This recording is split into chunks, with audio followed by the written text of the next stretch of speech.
Saudara mungkin sudah sering mendengar firman Tuhan yang berkata, "Jika ya, hendaklah kamu katakan ya, dan jika tidak, hendaklah kamu katakan tidak, sebab apa yang lebih dari itu berasal dari si jahat." Dan itu ditulis di dalam Matius pasal 5 ayat yang ke-37. Saudaraku yang dikasihi Tuhan, ayat ini sedemikian penuh makna bagi kita. Ketika kita hidup pada zaman sekarang ini di mana mulut dan bibir manusia itu sudah tidak lagi punya rem dan juga hatinya juga tidak takut membohongi orang lain, memalsukan sebuah informasi dan lain sebagainya, maka firman ini menjadi sedemikian relevan dalam hidup kita. Bukankah kita juga sudah membaca firman Tuhan bahwa hidup dan mati dikuasai oleh lidah. Namun saudaraku, lidah kita masih sering sekali menyampaikan hal-hal yang bukan merupakan kebenaran. Mari kita belajar sebagai orang percaya untuk tidak terus-menerus terjebak dalam kehidupan yang penuh kepalsuan dan kebohongan. Dari ayat ini tadi kita mengerti bahwa dusta adalah pekerjaan si jahat yang menggunakan kita, yang memakai kita. Ini hal yang pertama. Dusta apabila kita terus-menerus menghidupinya, berarti si jahat hidup dalam diri kita. Ya, ini sangat-sangat fundamental. Jadi kalau saudara suka berbohong, suka berdusta, si jahat masih menguasai saudara, dia masih hidup di dalam diri saudara. Karena Alkitab berkata, kalau kita tidak berkata yang sebenarnya, itu datang dari si jahat. Berarti si jahatnya ada di dalam diri kita, lalu dia menggunakan mulut kita mengatakan kebohongan itu. Itu yang pertama. Yang kedua, dusta itu adalah sebuah kejijikan di mata Tuhan. Ya. Ingat tadi yang pertama, ketika kita tidak mengatakan kebenaran, maka kita berdusta. Dan dusta itu menunjukkan si jahat ada dalam diri kita. Walaupun kitab Keluaran 20 ayat 16 sudah berkata, jangan mengucapkan saksi dusta tentang sesamamu. Yang kedua, kebohongan ataupun dusta itu kejijikan di mata Tuhan. Mazmur 5 ayat yang ke-7. Engkau membinasakan orang-orang yang berkata bohong. Tuhan jijik melihat penumpah darah dan penipu. Tuhan membinasakan dan bagi dia itu adalah sebuah kejijikan.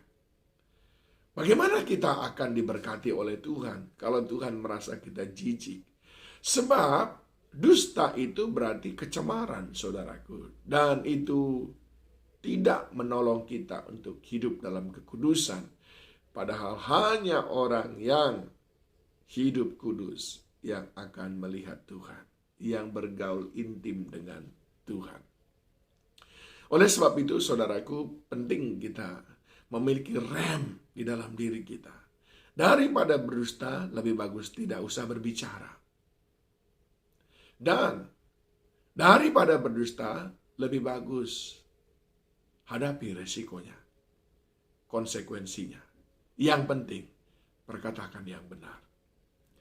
Yang ketiga, saudaraku, di dalam Amsal 19 ayat yang kelima, dan nanti saya lanjutkan dengan Yehezekiel 13 ayat 9. Saksi dusta tidak akan luput dari hukuman. Orang yang menyembur-nyemburkan kebohongan tidak akan terhindar. Yehezekiel 13 ayat 9. Begitu seseorang berbohong, maka Tuhan pun akan menjadi lawannya. Saudara lihat baik-baik. Yang pertama tadi, dusta adalah indikasi si jahat masih berkuasa dalam diri kita. Yang kedua, dusta atau kebohongan adalah kejijikan di mata Tuhan. Dan yang ketiga, Orang yang dusta, orang yang bohong, dilawan oleh Tuhan.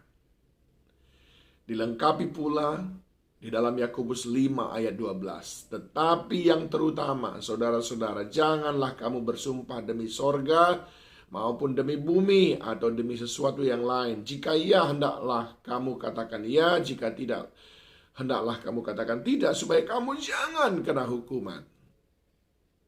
Tuhan memberikan hukuman.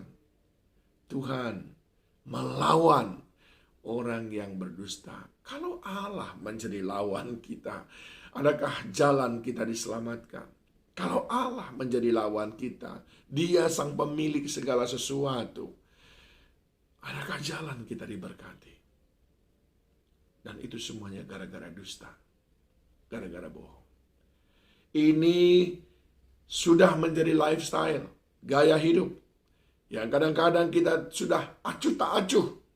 Yang penting ngomong saja, yang penting saya tidak ditekan, yang penting saya selamat dari hujatan dan lain sebagainya. Dusta nggak apa-apa, yang penting saya dapat untung. Bohong nggak apa-apa, tipu sana tipu sini sedikit nggak apa-apa. Saya mau katakan kepada saudara, itu tandanya si jahat masih hidup di dalammu. Itu adalah kejijikan di mata Tuhan, dan engkau akan dilawan oleh Tuhan. Ayo belajar menguasai lidah dan bibir kita, supaya Tuhan memberikan kita kehidupan yang Dia janjikan. Tuhan Yesus memberkati.